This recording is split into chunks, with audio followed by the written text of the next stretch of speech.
kun sanbata keessan kan ammoo sagantaa kenna keessumaa kennatti ce'uu kennaan duratti namoonni sagantaa kennaaf haarawaa taatan subscribe gochuu share gochuu hin dagatinaa jenna. Egaa keessumaa kenna sanbataa har'aa qabannee isiniif dhiyaanneerra. Keessummaan kenna eenyu kan jedhu innumti of barsiisuudhaan kan jalqabnu ta'a. Keessumaa kenna kabajaa har'a BTV sagantaa kenna kanatti waamicha kenna kabajee baga nagaan dhufte siin jenna. Tole isinis baga nagaan na eeddan jechaati. Ani Fayyisaa maan jedhama. As magaalaa Madaamaa kana jiraadha. Muya yeroo baay'ee waliin dabarsina yeroo jalqabbeerra ana waliin sirriitti wal beenyaa ummatuma daawwattootuma keenyaaf jechumaa fi kanaaf isinis BTV irratti hadha guyyaa dilbataa kana guyyaa bashannanaa waan ta'eef naaf firuu keessaniif hedduu galatoomaa hedduu isin jaalladha jechuu barbaada. Sanbataadha. Sanbata. Guyyaa boqonnaati. Guyyaa boqonnaati. Guyyaa sanbataa kee nuu kennuu keetiif hedduu si galateeffanna. Daawwattoonni keenyas sanbata isaanii nu waliin dabarsuu isaaniitiif gaa ammas galatoomaa horaa bulaa jechaa gara ani si beeka daawwattoonni immoo irra caalaatti Fayyisaa Hamaatiin osoo hin taane hundumaadhaan gaafa ati murteessaa turte ani hundumaa ture tariitii sanbanni kun lachuu obboleewwaniimi sanbata xiqqaa fi sanbata guddaa jedha kanaaf yaadillee gara dilbataa kan utaaniif. Kanaaf egaa mee daawwattoonni yeroo baay'ee loqoda keetiin illee hin tilmaamu garuu eessatti dhalateetiin eessatti guddate Fayyisaa Hamaa? An dhaloonni kan koo gada Basaasaati. Ganda qotee bulaa eela jedhamutti kan dhaladhe haga kutaa jaachumatti eela baradhe hanga kutaa 10 ammoo Asaasatti ka baradhe san booda gama Daamaa amma yeroo sannuu diddiqoodha gara waggaa 19 dalaga yaa Daamaa gale asumatti xumure jechuu barumsa. Mee guddinni kee naannoo gada Basaasaatti haalli itti ati guddatte aartii kana keessatti haala wantoota si seensisuu danda'anii fi haalli guddinni kee aartii waliin wal qabatee akkam ture? Ani guddina keessatti maatii ummaan tiyya haati kan koo jechuudha. Nama 13 kadeesse. Nama 13 kana keessaa 8 dhiiraa 5 ammoo dubartiidha. Indam kudha afur turreeyyuu an lakkuu dhaladhee ta dubartii na biraa duutee anafi. Isa booda Fayyisaa naan jedhan. Abbaa kee maqaan Aliyyi ture. Yoo san akkuma anaa kana qocee jabaatan waan ta'eef yeroo finqiltoonni Baalee finqilan sanitti isaan ammoo deemaniiti gama Baalee kana deemanii achi turanii yeroo isaan achi dhufan kun amma ka gosa dhiiseetiin achi gamas galee namoonni tokkoon jedhanii miti Alii hamaadhaa jedhanii gostin. Isa sanirraa hamaadhaa jennaan ka ijoollee tiyya jedhanii gaafa dhufan maqaan koo Aliyyi ture. Anammoo akkanatti qabsoo tanaaf gamas deeme hamaa naan jedhani maqaa kiyya kanaan mara barumsaatti illee awwaadhaa jedhanii Fayyisaa Hamaa ta'e akkasuma martinuuf hamamaa waamaman jechuudha. Amma naagale kunis gaafii booddeerra si gaafachuuf turedha. Namni baay'een Fayyisaa Hamaa yeroo jedhamu ati Sakaallaa irratti kaaraaktara ati hojjetteen ammeenya ati hojjetteen maqaa namni dabalataan si baase Fayyisaan hamaadha hameenya isaati hundumaa saniin wal qabsiisanii baase. Garuu seenaan maqaa keetii kan Fayyisaa Hamaa kanadha. Hamaadha amma yeroo tokko Fayyisaa maqaa akkanuma si gaadhan eenyu maqaan kee Fayyisaa Fayyisaa eenyu Hamaa ol ka'ee kaana na laalu jira. Ol ka'aniiti jakee safaa kana laalu deemanii na laalu jiran sababni isaa maali hamaadha. Hamaa jechuun waan badaa tokko akkasitti ka laalamu beektee akka hiika namni hiika adda addaatti kenna. San booda amma jecha isaanii san dhaamata isaanii san hojiirra oolchuun ammoo eenyuuti ka ijoollee waan ta'eef Fayyisaa Aliyyi taasila. Maqaan kun ammoo seenaa akkasii kana waan qabuuf ijoollee tee mana barumsaas deemtanii iddoo feetanis deemtanii hamaa kanan dagatiin hamaa isaan gaariitti fudhatanii isaan gaarii fudhatanii yeroo san waabeen ce'aniiti baalee galanii. Waabee caaniitiin gosa dhiisanii waabee galaniif namni kun hamaadhaa ka gosa dhiisee gamas deemee jedhani beektee. Gamanumaanuu maqaa Fayyisaa Aliyyi ture. Hamaan seenaa qaba. Seenaa qaba. Seenaa bareeda qaba. Kanaaf immoo isaanis baay'ee galateeffachuu qabanii kan maqaa kanatti amananii waan gaariitti fudhachuu isaaniitis bareeda. Baay'ee bareeda. Meegaa haalli guddina kee aartii waliin wal qabateetiin immoo maatii keessan keessaa namni aartii kanatti hin jiramu. Abbaan keenya taphatan. Hedduu taphatanii harmeentii hedduullee hin dubbattu.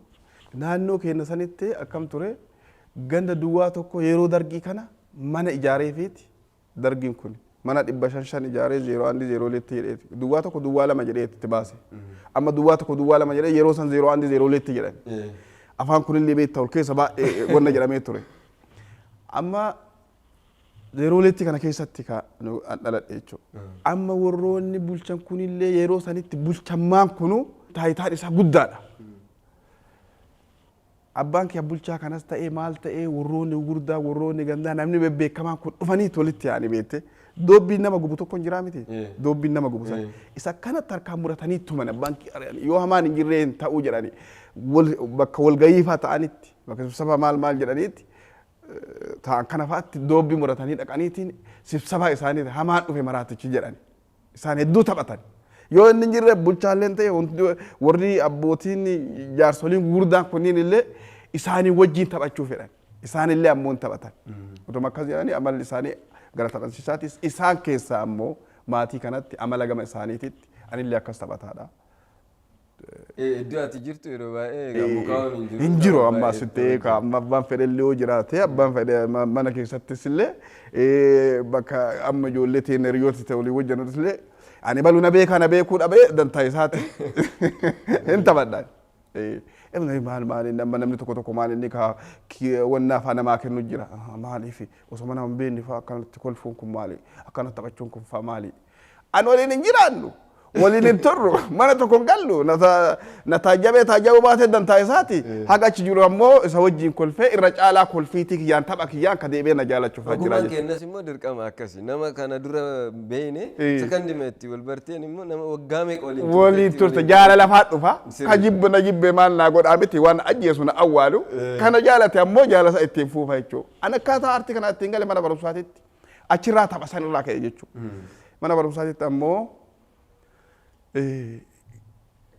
hedduu dirqamumaan seenaa beektaa mana barumsaatitti akkaataa ammaas keessatti maal wanna jedhan kanaa miti weellisa fa'aa diraamaa fa'aa hojjannaa diraamaa mana barumsaatitti hojjannaa kun mana barumsaa keessatti wannaan takka jirtu qophiin takka jirtu gumiileen takka jirti gumiileen sun amma eessatti gara magaalaa Adaamaa kana erga dhufee ani mo'een beektaa ganda 12 ganda 14 kana fa'aa keessatti arge gumiilee sanuu mana barumsaatti akkanumaan barattoota mee dandeessaa fa'aa jedhanii walitti fidanii fa'aa waan akkasii wanta jette achirraa eegalee ani erga achirraa eegalee ganda 12 kana keessatti maal kibabiin takka jirti kibabii HIV AIDS maal jirti takka jirti achi keessatti maqaa isaan beeku duraan artistoonni baay'ee irra caalatti 90 keessa artistoonni jiran baay'een isaanii gama aartiitti kan dhufan dhukkuba HIV AIDS kan arrabsaati walaloo barreessin yeroo san eersiin nama nyaataa lafa hunda lixaama eersiin nama nyaataa nama hunda baasan keessaa hin bahu boruu gudii ta'e boruu guddiidha amma ila silaa walaloo kanallee barreessamee ta garri kee gara diraamaa kanatti deema gaaf leenjii fudhannee eebbanuu kennuudhaaf 12 irraa gara 12 asama biiroo guddaa jira ganda 12 kana keessa gara ammoo itti shaakanantu jira gamasi gara naannoo ganda 14 san amma jarri kunniin kamiifaa jira ashannaa fi amma weellisaa kana ka yeroo darbeen afaan amaariffaa sirbu san fa'aa akka nimbii kana fa'aa jira ijoollee baay'ee jira mucaa tokko jedhanii amma waan isaa haraaramuu amrii ta'eera jedhanii banta quubsaa jedhanii eessa ture baatuu irraa dhufee as ture isaatu afaan oromiffaatiin walii qabee leenjisa nu dhadheetiin nullee afaan oromiffaatiin eebbifamne inni mana barumsaa lakkoofsa furiititti garam deemnaa ganda 14 gaafa dhadhu amma walii galatti nu kennanii leenjii mee maal hojjettanii gabaasa godhaa gaafa jedhanii nu hojjannaa garuu afaan oromiffaatiin maa hojjettinaa jedhanii gaafatan warra afaan amaariffaa man Adaamaa keessaa amma jirri afaan isaaniitiin jedhanii beektaa ture. Dubbii keenya irratti dubbii keenya irratti walgayii gumii artistoota maalii Adaamaa jedhanitti gaafa asii waliin nu qabanii biraa baane tokko illee hin beektaati nu. Amma san booda nu qabne jennaan maali afaan Oromiffaatiin hojjetinaa jennaan Adaamaa keessatti jedhan. Namni afaan Oromiffaa dhaga waan hin jirreef ilaalika. Namni afaan Oromiffaa dhaga waan hin jirreef afaanuma Amaariffaa qofaa hojjannee. Fuuldurallee garuu yoo tariiti namni afaan Oromiffaa gara baadiyyaa baanee yoo dalanne malee gara baadiyyaa baanee yoo hojjanne malee as keessatti Adaamaa keessatti Oromiffaan hojjetamaan gonkumaayyuu hin ta'u. Yeroo san yeroo afaan Amaariffaatiin bareechifatanii jedhanii beekte. Gonkumaayyuu hin ta'u hin jenne hin ta'u yoo tan amma bantaa quubsaa kun fa'aa jira. Anamma dhiifama naa godheetti waa murteessuudhaaf diqqoomee itti yaadeetti waa murteessaa mee murtii takka irra gayaa yookaan hadha irra boruutu jira tana hin jedhu waan amma kallattiin dhufte tana yoo masan deebii kennaaf.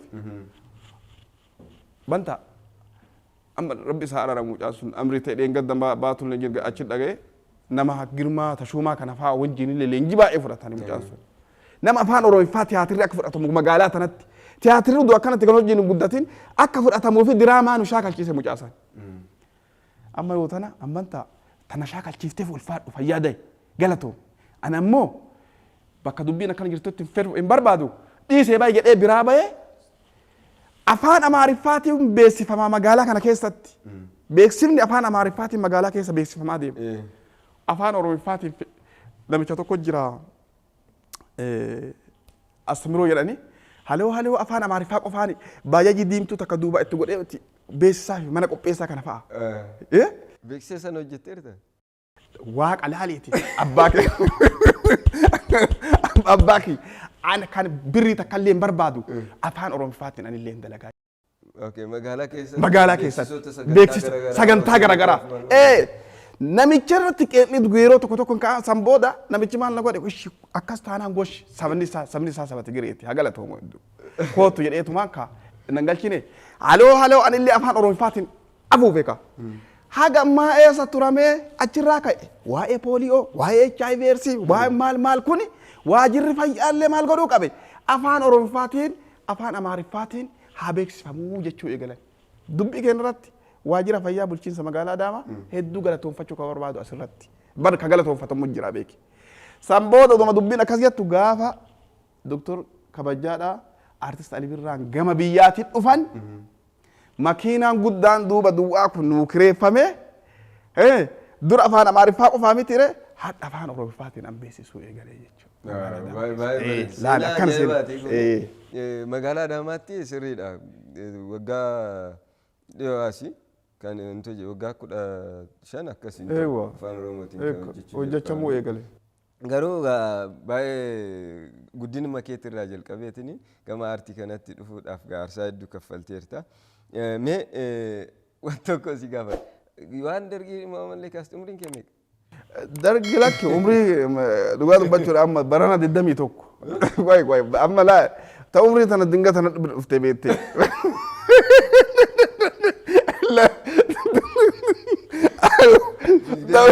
Tahu bitara, abu cari yak ya toko jira, abu ifam tu sagantaa kan ilaalee gaarii na fakkaate. Akka dubbachuu dhaafi. Yeroo baay'ee namni baay'ee inni rifatu. Garuu amma daa'imman 32 dhugaa dubbachuu dhaafi. 32 gahee jira. Hanga fakkeete? Ani hanga fakkeete. Atoo gameeqa? 35. Akkas taana akkanattu uummanni nu bari murteessa akkanattu yoo ilaale rabbi naa tarabba jiqqoo qaama kana tolda jedhe malee furdina qaba malee keessaa namni qadhaan kun bara urumni isaa hin beekamu kanaaf 35 taate. Gosumaani jedhama. Lafeen kenna foon hin baatu jedhama. Sanumaa ammoo namni akkasii dhugaa dubbatu jira. 32 bara guute. Bara guute 32. Fayyee. Namni baay'een hin beeku akka ati albama qabdu. Namni baay'een hin beeku. Nam taatummaadhaan si beeka albama qabda. Maaliif uummata bira hin geenye albamni kee sirbi kee maaliif uummata bira hin geenye? Ajaa'iba rabbii kanaati. Jalqaba weellisummaadhaan jira. Booddees immoo taatummaan alatti hojii hojjettu immoo si hin kaasne. Dhugaadha. Gaafii bareeda na gaafatte. Ayyerooti waa'ee diraamaa tanarraa yoo oduun qabu. Diqqaa ta'eeti mudannoo kana dubbadhee ture. Kaayommaan kee gara magaalaa iyyuu wanti galuuf honna jedhee akka sirbuudhaaf. Osoo warii eegaa jiru sirba Maamman Sheekaa dhufe. Yaallatti barreeftuu mi'atu na rakkadhu laalii kootu mee natti mee fuula dhaleen ishee jirtu. Sima qofaa kan hin abdii irraa qabu kan daddafee waa'ee isheetiin na dhaqqabu. Diqqoo jaalli gizee ijoollummaa si qabu hin jiraa miti. Waa'ee san keessa illee amma maaltu anaa fi Maamman Sheekaa kan adda godha. Horii midhaan madhi isheeti kofalee dhaqe.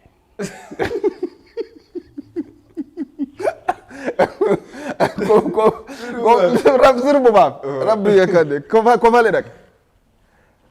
Hai akkee dhufte ilkaan soddomni dhooguu danda'a hin danda'u beeku. Kofalee dhaqeetumaan kaa maaddashaa amma namichi sirba wannaa galcheetumaani.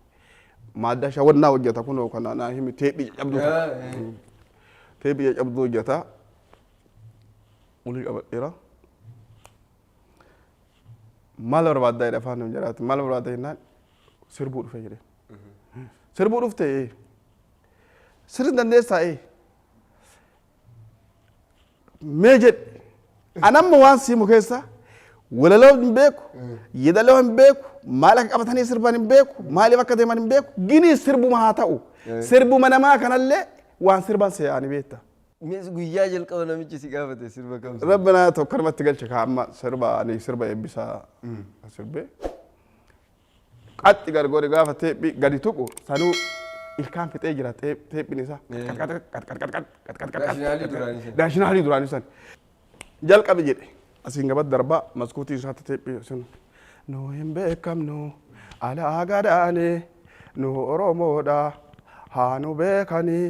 Arrabaan sobaan adda kacaa akka tali kee bijiran deeman taa'u deemasi rabbina uffata deemeeti ammallee eessa gale baandii kofalee ammallee kottu naan jedhe namichummaan kun amma ati sirbaafuu hin geenne ganaadha waa'ee sirbaallee hin beektu dura sirbuu keetiin duratti mee bakka baandiititti yookaan hawwisootti dhiyaadhu achi muuxannoo fudhishi.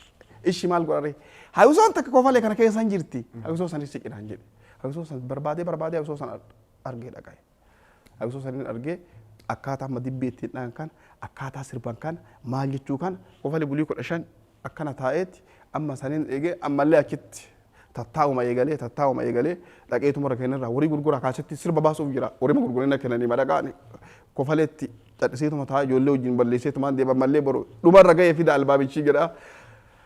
Osama akkas jedhu albaamichi maal baha miti achi maal fudhachuu jira. Muuxannoo kanaaf horii meeqa fixxe? Loon meeqa fixxe? Tapha amma dubbii irra jirtu kan.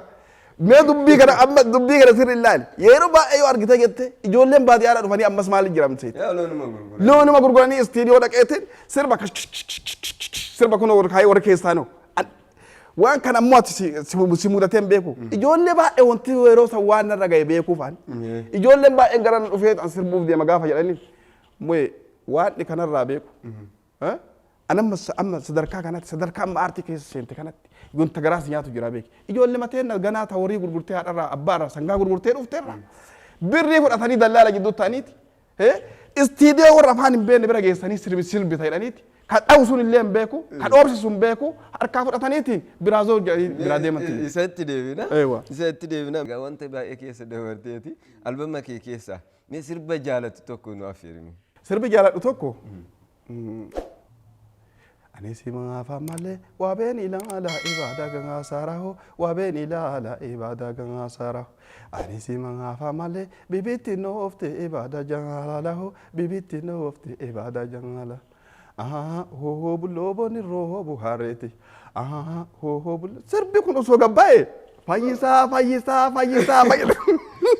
Baay'ee bareeda sirbi. Yeroo kana Shukrii Jamaal. Shukrii Jamaal isa booda ani si maafa malee ka sirbi obboleessa kiyya. Ani si maafa malee Shukrii Jamaal erga reediyoodhaani OBN gadhiisuu eegale kiyya. San booda Shukrii. Reediyoon isaa bahee reediyoodhaan. Reediyoodhaan gadhiifamee ture. Gadhiifame rabbiin. isa booda isa booda amma reediyoo ganamaa galgala gadhiise maaliif viidiyoo kilipiitti wajjannee naan jedhan. Ana ammoo bakka kilipii yeroo sanii kilipii ta'uu jechuun bara. Oodiyoo isaa nin qaba maal istiidiyoo jira asi daawuti bira akka sirboonni 12 bara sirba 12 bara. Darzana guutuu jechuudha deessa bara. Kilipii isaa maaliif siin hojjennu? Kilipii illee yaa'u hin beektaa ispoonsara yoo naataa ta'e. Isa sirba ammaa kana itti daa hojjettan rabbi naa. Akka VTVtti dhugaadha hedduu galatooma rabbi naa hedduu galatooma dhugaadha hedduu galatooma. Mee egaa tapha baay'ee taphanneerra. Sirba weellistoota jaalattu kan barbaadde keessaa affeerraa keetiin gaa daawwattoota keenyaaf nu affeeri. Sirba weellistoota hundaayyuu ni jaaladha. Sirba Haacaaluu tokko na affeertanii. Sirba Haacaaluu Hundeessaa akkam? Oolmaan kee. Oolmaan kee gamanumaan nama affeertuuf yoo jiraate. Haadha manaa koo jaalatamtuu kabajamtuu Yaasmiin Kadiir Hasan jedhamtu haadha ilmaan tiyyaa. Ayyee egaa gamanumaan daawwattoota keenyaa egaa kun sagantaa VTV keessummaa sanbataati. Egaa sanbata keessan nu kennu keessaniif hedduu isin galateeffannaa. Namoonni sagantaa kanaaf haarawaa taatan subscribe like gochuu sagantaa keenya hin dagatina. Sirba kana dhageenyeetiniin walitti deebina.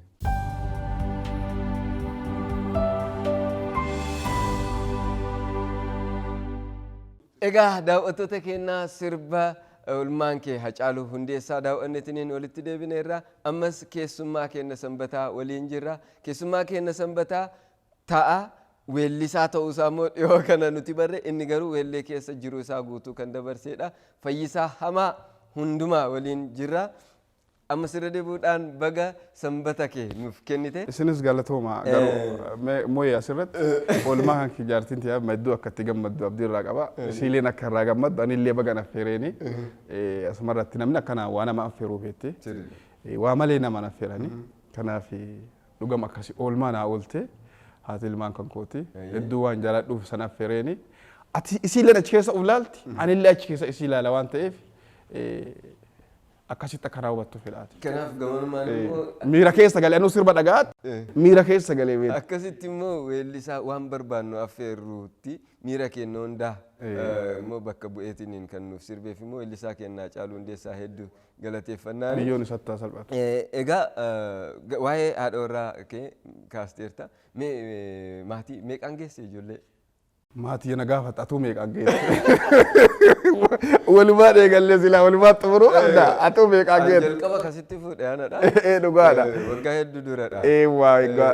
Mee kana booddee irratti meeqaan akka geesse anis booddee irratti hima. Dhugaadha. Ni yaadadha yeroo haadha warraa keetiin wal bartanii sakaallaatu wal isin barsiise. Miti mee jalqaba yeroo deemteetiin hin dubbistu akkam ture miirri ishee achirratti kaaraakterri ati taphattu immoo kan hammeenyaa ture. Mee akkam miirri ishee yeroo ta'e? Dhugaa dubbachuudhaaf allaatti illee ta dura lafa buute ija fudhataa jedhanii ani waa'ee kan koo dhugaadha anumatti dura fuutee gaafsan immoo hin beektaa akka jaalallee taatanii ijoollee baay'ee waliin wal jettaa ture ijoollee sakaallaa yeroo san wajjanne takkaayyuu naan. Baay'ee way anaa miti namni dura nu lakkafee yookiin naan akka dubbiin nama tuquu jedhanii lakkafaa tan afaan keenyatti mi'aas deebisiiti. Dubbiin nama tuquu hin jiru. Wanti akkasii jiru wanti gadi buutuutu hin jirtu dubbiin kan tuqe immoo isiidha. Ijoollee sakaallaa hin jettee gaafa jettu ohoo jennaaniif Jibriiltunaa ganda 11tti waraabbii qabna sa'a booda. Hagasiif laaqana nyaachuudhaaf uduu gara fiigaa jiru ijoollee sakaallaas goraa jette ijoollee shamarran ta'anii dhufan isaan illee Harargee dhiyoo dhufaniiran. Yookaan inni jennaan jechuun namni dura dubbiin tuqame anaa miti. Jibriiltunaati. Fileeraa jechuudha. Isiillee namni irraa isiillee dubbiin tuquu barbaadde fileeraadha. Jalqaba fileera dubbiin tuquu barbaannan akkasii fileeraan akkam ree bultii godhanne minaamina gaafii kaaturraa akkamii filee akkam ree bultii godhanne maal gaafa san jettu dhiiroo mucayyoon tuni bultii barbaaddi laata wal afaan dhufne beette wal afaan dhufne jireenya Jibriiltuun ammoo ilaalee jedhu sa'a sanitti nama bultii fi maal illee fedhuu miti yeroo sanitti. amman jedhee anamma addas inni dubbateera interview aruusi gaafa aruuzaa bar dubbatee jira fayyeen guddina godhee ani mucuduma yaasmin an jaaladhuuni addas dhaqeetuma osoo buna kootu borus osoo mana duuba deebi'eeti na dhokateetuma dhufu iftaanis oduu na dugate gaaf kaana kuno tokkoffaa miizee na godhani tajaala tokkoffaa na godhee fayyisaan guddina godhee jedhe akkasin dhufete koottaan jettee nadhee Sambooda bira teennee taphannee gaafa taphannee jennu nu ammas badhaas boruus Jibriil bilbilee mucayyoo san biraa deemnu Jibriil yeroo baay'ee boruusii waan baay'iseef an dhaqee tomachoonna jedhee achuma taphannee gaaf kaangaa erga jaalala keessa seennee Jibriiliin buna dhugii affeerre manatti. Kaagaraanii Jibriil erga mana dhufee taa'eeti kaa maaltu maal ta'e jennaan obboleessa kee kaasilaa si jaaladha wal jaalannaa amma guyyaan aruuzaa dhiyaattee jirti jaalli tokkoffaan si'i ufsillee babbareechisi sirna keenyallee babbareechisi nullee babbareechisi akkas ta'e akkasuma Jibriilillee dinne jaala tokkoffaa ta'eeti akkasi atillee aruuza irratti argamte jechuudha atillee jaalota keessaa atillee nama tokko akkasiin turre amma immoo ilmaan sadiin geenne gaafi geete bareeda gaafi irraftu jechuudha marrabdaa oduu rabbiin itti marrabdaa irra maaltu jira alaama o'en beetta oduu o'ii akkasi ka nyaattu xiqqoo waa biraa bira eegattee waddaa nyaattee jechaa muduraan kun nyaattee jenna o'ii akkasi eessaan rabta obboleessa kiyya kana boodas ijoolleen keenya baay'atu qabu dubartii takkatti amma dhalatte tan sadaffaan tun lamaan dhiiraa ka sadaffaa tun amma inni duraanii an simaaf hin beektaa Bilaal jettee nyaatin simaaf an simaaf jedheeni inni lammataa ammoo gaafa Jawaar airportitti lammaadhaan harka fuudhaa hospitaala jira. Mucaan kun achitti gaafa Jawaarii fi lammaa wal hammatanii jaartiin tiyya san gabbuufteet ilmoo kan ammatte. Kun Jawaar ta'uu qaba jennaan Jawaar amma sun diimama akkasaati bakka rabbi jedhu mucaan amma sun Jawaari sadaffaa sun ammoo Toliinaa jedhama. Isaan lamaan yoo lammatan waan dhalateef maaliif jecha lamaan isaanii qubee wayii qubee akkasumatti silaa gari amma wal marmii dhufe kun lammaa jedha kun Jawaar jedha kun lammaa jedha kun Jawaar jedha amma laajaa maan jenne lammaa sila akkas ture beetta amma mala keessan lammamaa waamna mana barumsaatti tariitii Jawaar ta'uu danda'a mala keessan lammama. Ishee sadaffaan waggaa amma baatii torba. Waaw. Eenyu jettee maqaa? Toliinaa. Toliinaa. Ani reefu mucaan kiyya waggaa lama ta'uu isaan beektaa. Namaa kennite namaa kennite waadaan namaa kenna bare wantimmaan duraa xiqqoo sasaalfachaa jiruuf soddaa taana naan jettaafi baal waan isin duuba qaban buleessa gara keenya kanatti hin beektaa gabbarafaa jira sanatillee ofitti himtee yoo jette rakkoon qabu. Mee hojii amma itti ogummaa keessa jirtu kana waliin maatii guddisuun jira maatii horachuu kee waliin hojii keetii irratti faayidaan isaa maali mee immoo dhiibbaan inni qabu maaliin? Gaafii dansaadha beekte gama aartistoota keenyaa kanatti wantummaa rakkoo taateeyyuu kana namni aartii kana keessa jiru nama tariiti biratti ammoo dalaggaa biraa qajeellooti dalaggaa biraa qabaatee dalaggaa biraa sirriitti oofataatiin dalagaati maatii ufiitiin oofe malee maatii ufiillee wal bira oofe malee kophatti aartii tana keessa qofateettee maatii tantee wannicha jechuun sobaa kuni soba dhugaa irraa fagaate eenyullee taanaan akkana geettaniitiin wanna geettan soba irraa dhugaa fagaatee dheeba kana beeka akkasii kana uummanni Oromoo illee bal'aan beekuu qaba. Aartist kennaa fi aartistoota kenna jedhanii haa dubbatan malee akkaataa aartisti namichi aartii hojjeteetiin aartii san achiin ga'u bu'aa bahee hedduu guddoodha. Kanaaf ammoo wal bira oofuun baay'ee ulfaataadha. Alaa kulli maali ani akkasumatti diqqaatus guddaatus haati manaa teetun akkuma isin jedhe kana jabduudha. Ni hojjetti. Anis ammoo biratti hin gargaaraani. Gama dinagdeetiin akkana. Gama ammoo aartiitti as deebinee yoo jenne nam mudannoo qaba asirratti. Abaaboo Warqinaan hin beektaa. diraamaa fiilmii tokko sitti daarektira ta'ee jiru. Fiilmii leelloo ka Girmaadha. Leelloo. Abaaboo Warqinaa akkanatti mannee kaawwalna kaana jira. Sillaan illee ofirraa baasee. Suuraa kakaan tokko jira. Yoo yaadate. Fiilmiidhaaf kakaa. Fiilmii. Suuraa sanii baddiluu tokko jira. Baddiluu kanallee hin beekta. Gurbaa maraataa tokko. Baandii keenya keessa. Mucaan kiyya na jala baheetti bakkaatti daladdu kana jira. Haa ka guddaa kan amma tuuwwan lamaan hin dhalanne yoosan. Mucaan kiyya kun kootu hojiin achi geennee dhandhaa jedhee isin wayi meeshaa wayii nuuf fida bakka waraabbiitti jirtanitti meeshaa wayii nuuf fidi jettanii jen Girmaan bilbilaaniif biiroodhaa meeshaa san fuudhee mucaan kiyyas hojiin baay'ee seenee dhaqan. Erga achi dhaqanii fuudheeti ka abbaa kee argitee jedhee fotoo jala qabe. Suuraa fiilmiif gaadha. Suuraa fiilmiif kaane ka Abaaboo Warqinaa. Abaaboo Warqinaatiin akkana godhan mannee kaanee baay'ee asitti Abaaboo Warqinaa yoo iddoo dinqisiifachuu fi galatoomuu barbaada. Maaliif aartii fi maatii kee akkam wal bira oofuu qabda ka jedhu namoota baay'eedhaaf kun deebitaa jedhee waan yaadu. Innaa fidee fotoo jala kaa'ee mucaan bira abbaa kee eega dhufeetuma. Immaayyee jedheen immaayyee hooyi jettee baatidhee. Abbaayyeen immaayyee biraa qabaa jedhee. Maaltu akkana. San booda dubbiin akkana bar maal eessa argite fotoo argee dhufe fotoo na agarsiisee bakka amma jennaan akka dubbachuudhaaf isin illee hedduu washakkiin qabdu gaafsan ammoo qalbiin maal inni akkana. Ana ammoo ofii kiyyaaf hin jenne jedhe ofii kiyyaaf miti ka yaadu. Isin maa dubartii taateetiin. Hin beektamoo isin taa'ee mucayyoo tanaa nama akkanatti illee uduunna jechuu baannee ana baaboo akka rabbi dubbachuudhaaf silaa namni aartii yoo ofitti amanee maatiin amanee fi martinuu akka jara saniiti jedheetiin ajaa'idha. Anaaf rakkoo hin jiru jettee jaarsi siillee nama fayyaalessa ta'a nama fayyaalessuma akkasiiti.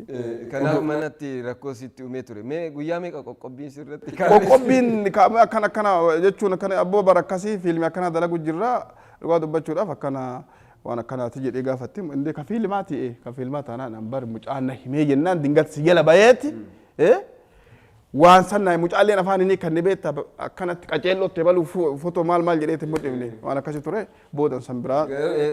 Ogummaa kana keessatti rakkisaadha. Rakkisaa qabaattu haalatti maaneejii gootuu dandeessu. Baay'ee rakkisaadha. Hojiidhaaf yoo ta'e kaa akkasii. Haati isiidha ila kan talatiya fuudhe diraamaa እንደዚህ akkana diraamaa osoo hojjanne ila kan talatiya fuudhe ila waa itti jiru afaan biraatiin afaan argeetiin waan ila waan itti jiru haga sada gunda faadha beekte akkaataa diraamaa kun aga namni si hubatutti ila kun fakkeenyaaf erga hojjettee jette diraamicha keessatti akkeessu jira ta'u jira amma akkeessu ta'uun taana sonaa dandame ta'uu sani ka fedhu beekte ta'uu san keessatti ammoo dhiibbaa kanaa kan hunda jira waan ta'eef dhiibbaa kanaa ta'e. Gama kana mudannoo wayiitu jira gara Shashamannee kana deemtee wanti si qunname tokko jira. Sagantaa wayiitti irra deemteeti sagantaa san irratti ijoolleen fiilmii maal kana yaalanii ispoonsara nu ta'e siin jaanii halkan dhiisteetti biraa baddee tokko jira. Baay'ee ati tun hundam qooxxu qacaca beete salphaadha tun. Bilbilee faayeloo fayyisaadha yaa obboleessi kiyya bara akkanatti kunoo sirba tokko baasuu jira. Sirba tokko bareedaadha akkanaati waa maraa yeedaloolee fixeera ispoonsara na taatuuf see bilbile ispoonsara jette deebisee see bilbila cufeetumaan fa'a kan deebine jira dhugaadha taaniit bakka isaa kana ispoonsara taata muhee waan gaafii nan gaafannee faa sirba kaaftee na gaafattaa akka amma dura jedhe isaa waa'ee aartii fi aartistii achi keessatti ibsee jira beette akka abbaan lataa jedhe isaanii biyyoon isaanii taa salphatu aartistiin teennatuun artistoonni keenya kun dhibbeentaa keessa harki 75 sanuu amma bililii jedhachuu jira diqqoo akka ila kunoo wanna na jirtu fireeshaa makiinaatu na jirtu akkas reef ta'u jira malee dhibbeentaa keessa harki 25 maqamaafi artista malee dhugaa rabbi dubbachuudhaaf dur vaaziliinii akkana godhanii harka irra dibatanii akkana godhanii mataa faa firiiza fudhatanii tumaan akkasi ka deemantu jira beette akkas keellee akkana faa godhatanii firiiza godhanii qoxoxxuranii maal godhaniitiin amma jirti sunu vaaziliiniin sunu amma guddii taate nambar dhabamte malee akka abbaan lataa jedhe san artistoonni keenya dhibbeentaa keessaa 75 akkam ta'uun akka shaamaa kanatti baqanii dhumaa jira. Hujii fitti hafti hujiidhaaf itti namni maaliree akkaataa diinagdeen akkaataa ka hojjechiisuu fi ka hojjetullee akkaataa kafiyyaa oola keessaa nama dhiifama naa godhiitiin yeroo baay'ee argitee jirte resursiin alatti haa ba'u jedhameetiin ka fayyadamaa ta'uu yoo wanna jedha anuu gara diraamaa 3-4 keessa seeneetiin keessaa bahee jira dhiiseetti mafedhe makiyyaan haallummaan isaa naa ta'uu dideetiin atuu baatee jirta baateerta malee atuu. Maaliif si fakkaata sun? Wanti na fakkaatuuf erga jarri ala baasanii kaa. Dura yoo taatellee gara dhaabbataati yoo waa sii kafalallee kafaltii gaarii sii kafalanii amma tokkoffaa qulqullinni hojii hin jiru. Ilmi argite ka daareetti godhullee akkanuma anuma barreessa anuma daareetti godha kaameramaan illee anuma yoo barbaade ammoo muwabbaa waan beekuuf anini an dhiifama naa godhe kaameramaan illee anumaan jenne anumatu ta'e illee hojjeta bakka maraa ofumaa qabe jechuudha. Guru namichi kun maraate osoo maraate mamatti wantoota itti murteessuu dandeessa amanama wanta hundaa ofii barreessee ofii taa'ate ofii kaameraa ofii ediit godhee namni kun maraatu qabaa. Kana qofaallee miti. Peace in the peace waan jedhan tokko jira. Amma kunoo beektee amma yeroo baay'ee akka argite yeroo dhiyoo asii taa'ee kolfaa beekta. Diraamaa afaan Oromoo maaltu jira deemaa jira seeti. Kan mormummoo kan namnummaa qeequ. Ara afaan hin dandeettu. Ibalu intalli kun afaan hin danda'u. Ibal intalli hin danda'u. Waan akkana kana dhufe. Akkees dhumatee dubbii irraa gadi. Dubbii irraa booda. Tadhuma intalli kun afaan hin danda'u. Namni kun afaan hin danda'u dhufe. Kun maalirraan? Firummaadhaan. Aantummaadhaan akkanuma fidan naannummaadhaan peace in the peace yaa nama seen jedhe san. Peace in the peace achumaanis subscribe gochuun dagatidha. Sagantaa BTV peace in the peace egaa namni fayyisaa waliin qabnu gaa itti fufaa mee waan tokko si gaafadha mee artistoota amma iftoominaan deemna ka baay'ee sitti tolan artistoota baay'ee sitti tolan keessaa sadarkaa siif kenna dubartoota keessa tokko Abaaboo Warqinaa 2 Abbabech Ajjamaa 3 Elsaabeet Komoo. Kuwwan waliin hundaa'e waliin hojjetteerta tokkoffaa ibalu lammaffaa ibalu sadaffaa ibalu jedhime. Hundinuu anatti tolanii dhugaa dubbachuudhaaf hedduu natti tolanii garuu osoo ati gaafii kana naan fidin anuu dura si deebisee jira miti hunduu natti tolan siin jedhe namni akka haadha manaa dalagaatitti akka haadha manaa hojiititti hedduutti dhiyaadhu hedduu jaaladhullee hojii isiillee dinqisiifadhu Abaaboo tokko lammaffaa Abbabech sadaffaa Elsaabeet Komoo. Sadan waliinuu waan hojjettee. Sadaf hedduu jaaladha siin jedhee bara sadiinuu hedduu jaaladha garuu ta'ammadhe Abaaboo Warqinaati jechuu barbaade ilaa amma dubbii asirratti adda baafadhu ka dubbii asirratti adda baafadhu ilaa dubbii adda baafadhu ka dubbii adda baafadhu sadarkaa duraa dubbadhe warra dhiiraa waliin immoo dhugaa dubbachuuf sadarkaa kaa'uudhaaf osoo hin taane namni iftoominaan namni irra caalaatti dinqisiifatuu fi jaalateen kan jiru fi malee hundinuu artistoonni kennu hundinuu nuuf qixadha nuuf artistoota aarsaa nuuf kaffalanii hundi isaanii baay'een jaaladha warra dhiiraa keessaa Tasammaa Galataa Taamiraat Kabbadaa fi Jimaa Galataa abeet rabbin hayatu sadiinuu smartina jarri sadiinuu smartidha beette garuu namni haadaa ol hidheeti cuuphee keessa baase akka gaafa Saamsooni Mokonnan cuuphee baaseet asiin akkanaan keessa rabbi na baase beette akka waan ta'uu sanii ka waraanee oole jechuudha. Namni hidheetiin akkuma feete na hidhii sitti ulfaadhu akka feete na godhi jedhe sadiinuu hin jaaladha keessaanuu akka amma Tasammaa Galataa fa'a abbaa keenya hin jaaladha akka guddaa jaaladha beeki. Namni ammas hojiidhaan hedduu tumee olidhee haadaan duuba deebisee olidhee wanna jedhe Taamiraat. Taamiraat Kabbada tokkoffaa Rafti keessa lammaffaa Tasammaa sadaffaa Jumaa dhaan jaalataa ayyee mee nama ammoo kana dura waliin hin hojjenne garuu hawwiidhaan gama taatumaatiin waliin hojjedha jettee immoo osoo waliin hojjedhe baluu waliin hojjedhe baay'ee natti tola jettoo jira namoota duraantuta dhanga keessa turanii fi amma immoo lafaa dhufu ta'an keessaa. Olii naggaa dingata waggaa meeqaa booda gama dhengadda asitti OBN gaafa dhumaa akkan waa akkan ol dorgommii maal waliin nu gahe osoo waliin hojjedhe hedduu natti tola ture hedduu maaliifi artistii bilchaataadha.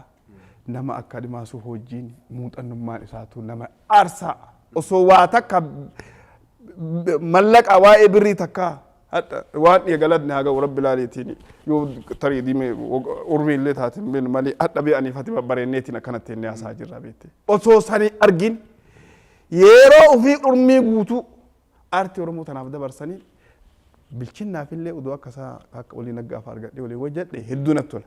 Tariitii warra barreessitan kana booda yoo kaastiin hojjettani akka madura jenne piisin da piisisan hin deeminaatiin namoota kana wal fedhu kana waliif fidaa hojjechiisu yaala akkam jetta kanarratti illee ammoo dhaabbanni keenya kunis BTV kunis waan akkasiisan irratti illee gaafa bakka wayii geettanii gettan artistoota akkasiin miidhaman san amma dheengadda hedduu isin galatoonfachuu kan barbaadu sagantaa isaa irratti hin argamne malee sagantaan isin gootan sun beekamtii artistootaa kennitan sun jarana laal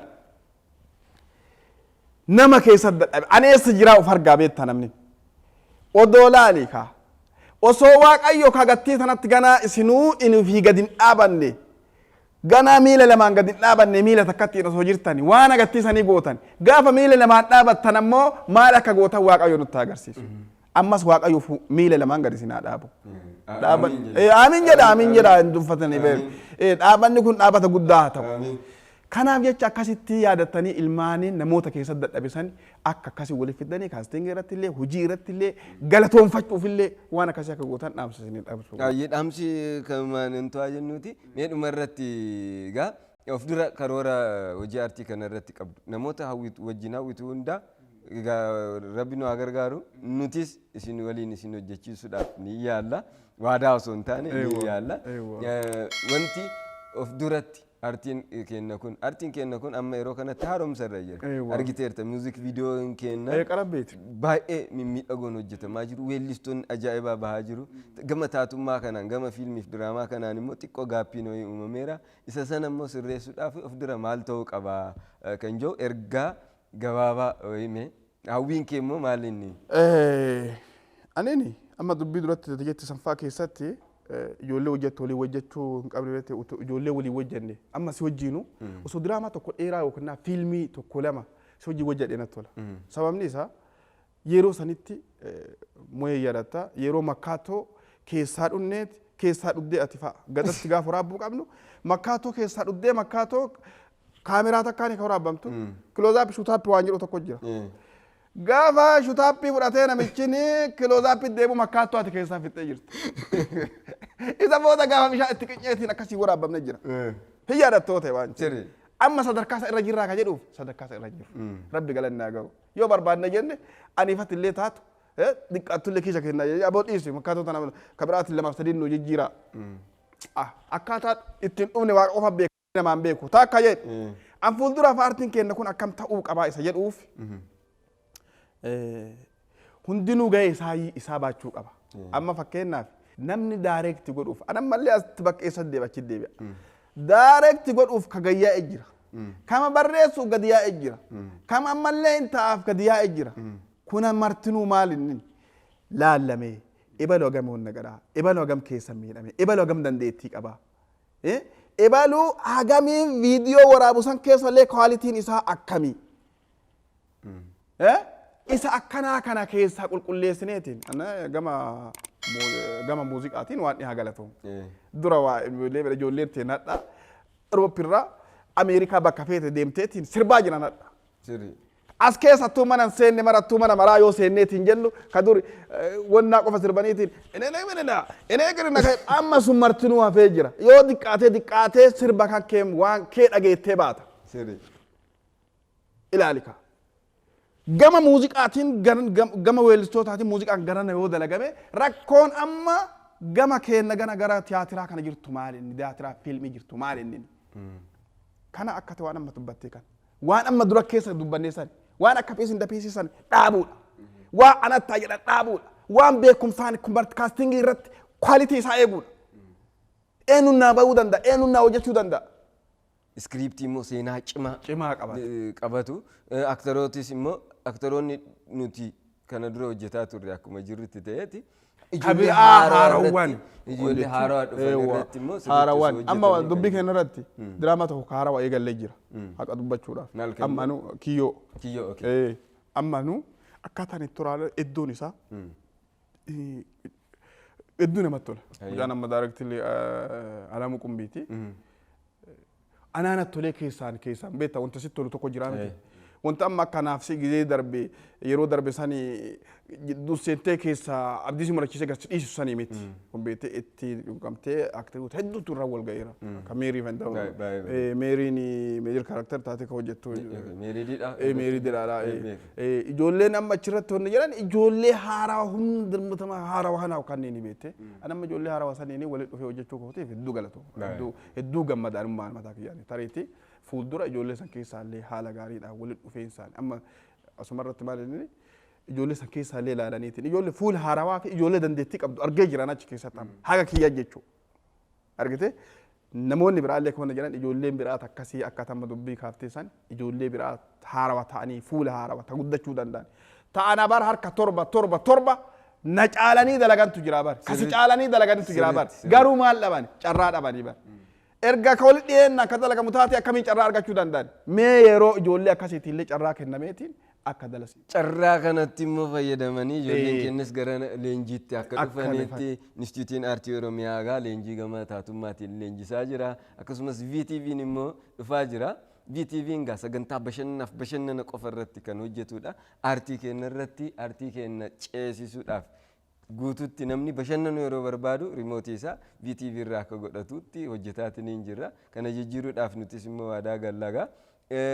Fayyee keessummaa keenya sanbataa ta'uu keetiif hedduu si galateeffannaa. Sanbata kee nuu kennitee nu waliin bashannanaa taphachaa muuxannoo keenya nuuf dabarsaa daawwattoota keenyaas bashannansiisaa turuu keetiif hedduu si galateeffannaa. Anis hedduu galatoomaa isin jechaatiin kanumatti aansuudhaan maalii moo'ee hadhaatanii sagantaa ganaa miidiyaa dhaabachaa jiru kana VTV jechuun kan keenya keetii kiyya kan hunda keenyaa waan ta'eef fuuldura ijoolleen kun ijoollee ganaa guddataa jiranii. Kanuma irratti hundaa'uudhaan isinuu affeerraa sanbata akkana bareedaa qophii bashannanaa qophii uummanni keenya hunduu gaafa haragalfannaadhaan ilaalu kana sittin affeeruu keessanii fi hedduu galatoomaa jechaa fuuldura tariitii aniif moo'een gaafa VTV'n kun akkana badhateetiin jedhe akkana teenneetiin uummata keenyaa akka beeksise goonu. Sirriitti. Waltajjii beeksisuu irratti immoo waltajjii hin beeksistu. Waltajjii naati beeksistu iyyuu dhugaatti yeroo baay'ee ilaaleera. Guutuu Odeensiin achi daawwattoonni jiran fincaan fixataa jiran. Harka deeffadha. Saniif mee sagantaa kennaa tumti cufi kaameraa kana irratti. Kanuma galatoomaa hedduu ulfaadhaa isiniin jechaatiin sagantaan teenya guyyaa har'aa asiti. Moo'ellee hedduu galatoomfataa anis amma sagantaadhaa kanatti argameetiin akkana bashannanaa gammaa turuu kennaaf hedduu ulfaadhaa galatoomaa isiniin jechaatiin torbeedhaan sagantaa keenya akka ilaaltan kanumattaan sunaa isin affeerraa. Turtii gaarii jennakaa kun sagantaa keessumaa sanbataati. Teeknishaanota keenya ogeessota kaameraa keenya hunda galateeffachuu barbaanna. Gamanumaan turtii gaarii sagantaawwan hafan waliin turtii gaarii.